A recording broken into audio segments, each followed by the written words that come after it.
ایک بزرگ کا قصہ ہے کہ انہوں نے تنہا حج کیا، عزیز و اقارب کوئی ساتھ نہ تھا، اور یہ عہد کیا کہ کسی سے سوال نہ کروں گا۔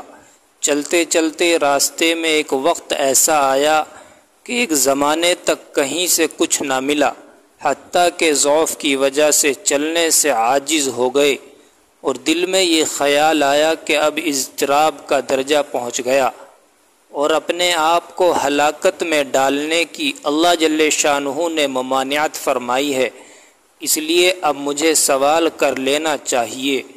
لیکن پھر دل میں ایک کھٹک پیدا ہوئی اور آخر یہ طے کر لیا کہ اللہ تعالیٰ سے جو عہد کر لیا ہے وہ نہیں توڑوں گا چاہے مر جاؤں۔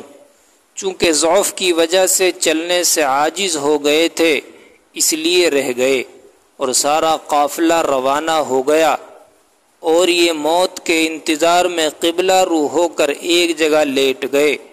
اتنے میں ایک سوار ان کے قریب آیا، اس کے پاس ایک برتن میں پانی تھا، وہ اس نے ان کو پلایا اور جو حاجت تھی وہ سب پوری کی، اور پھر پوچھا کہ تم قافلے کے ساتھ ملنا چاہتے ہو؟ ان بزرگ نے فرمایا قافلہ اب کہاں، نہ معلوم کتنی دور نکل چکا۔ اس سوار نے کہا کھڑے ہو اور میرے ساتھ چلو۔ یہ چند ہی قدم اس کے ساتھ چلے تھے، اس نے کہا اب تم یہاں ٹھہر جاؤ، قافلہ تم سے آ ملے گا۔ یہ وہاں ٹھہر گئے تو قافلہ پیچھے سے آتا ہوا ان کو ملا۔